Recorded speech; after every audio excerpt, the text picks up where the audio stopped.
The White House is preparing for these high-stakes peace talks in Pakistan this coming weekend. And given the fractured status of Iran's command structure, whoever shows up might not be able actually to guarantee the terms of any agreement. And, you know, we already see that Iran isn't sticking to the original agreement to allow the Strait of Hormuz to open. The Iranians might be asking similar questions. Who's going to be there and who's calling the shots for the United States? Who has President Trump's ear? The mullahs will undoubtedly be happy to hear Vice President J.D. Vance is leading the American team. They had asked to negotiate with him. Vance is likely the least hawkish voice in the room. There are reports in the New York Times that he was a member of the president's inner circle who was very opposed to this war from the start. For more on the diplomacy of all this, high stakes as it is, I'm joined by John Bolton, former U.S. ambassador to the United Nations. He also served as National Security Advisor in Trump's first term. Ambassador, great to have you back. All right, so Vance is set to lead the talks. Keith Kellogg said on the show last night, he told me that negotiating with the Iranians is like negotiating with a rug salesman at a Mideast bazaar.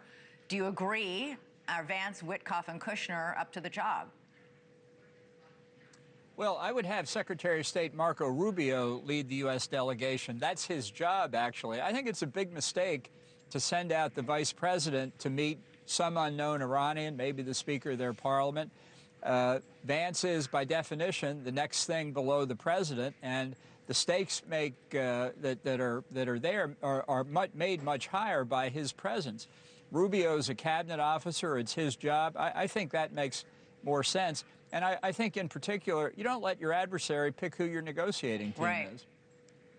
Do you think they did in this case? We know the request was put out, but why do you think Vance was picked for this?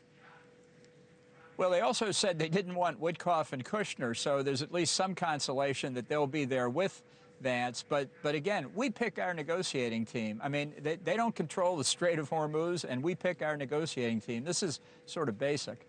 But as we are seeing, they are still controlling the Strait of Hormuz.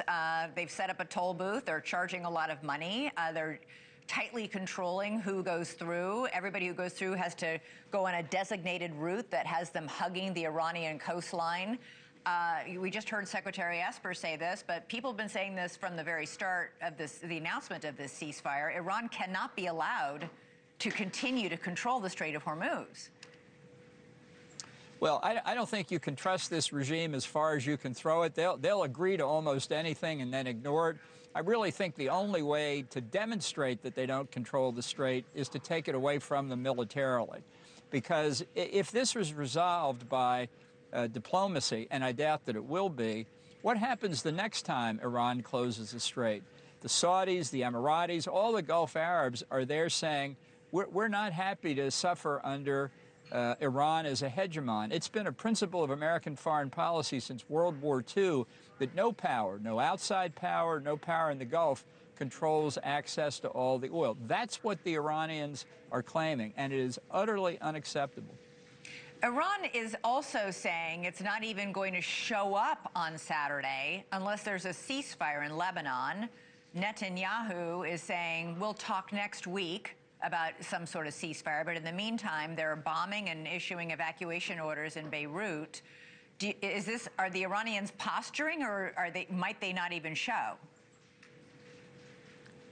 It's entirely possible they won't show. They think time is on their side. They think Trump has backed down with this ceasefire, and I think they're inclined to push what they see as their advantage. Look, what Netanyahu has said is he'll negotiate with the government of Lebanon. That is to say, the legitimate government of Lebanon, not Hezbollah. Right. And what they should negotiate to do is disarm Hezbollah, which the United Nations Security Council agreed to in 2006 in Resolution 1701, if you want to be precise about it, and which Hezbollah and Iran have consistently ignored for the last 20 years. What's important here is that what Netanyahu has said about the ceasefire not applying to Lebanon is exactly what Trump and Vance have said they agreed to. It's the Iranians and the Pakistanis who are saying the ceasefire should cover Lebanon. So it's not Israel that's threatening the ceasefire. It's a fundamental disagreement in what the parties theoretically agreed to. Should Israel, though, in the interest of perhaps getting the Iranians to negotiate, stop or suspend bombing? I certainly wouldn't. The Hezbollah has been a threat to Israel since the early 1980s. They're an agent, a proxy of the Iranian government. And if the government of Lebanon and Israel can now work together, and that's a big if, but it would be a signal step forward, I think Hezbollah could be badly weakened, and Israelis and others in the region wouldn't have to live in fear of Hezbollah terrorism. Yeah. Finally, just very quickly, what do you make of Mark Rutte coming out today and saying, we were surprised by the war in Iran, by President Trump's decision to attack. We were slow to help, but we're going to help now. Well, I think it's optimistic. I hope he's right. I wish Donald Trump understood one fundamental principle. NATO is a defensive alliance. It's not a gang we round up whenever we decide we're going to go to war. Hopefully, they're better at helping us than they were in this case.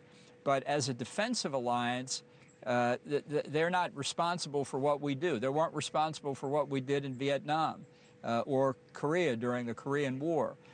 They should have done better, but they weren't consulted. It's been a bad performance on both sides of the alliance in this crisis. Yeah, it's worth pointing out that the British have excellent minesweepers, which could help a lot in opening up that strait. Ours are better. Ours are better? Ours are better. Okay. All right. Ambassador John Bolton, thanks so much for joining us. Appreciate it. Thank you for watching. Subscribe below and download our NewsNation app right now on your phone, and you will get fact-based, unbiased news for all Americans.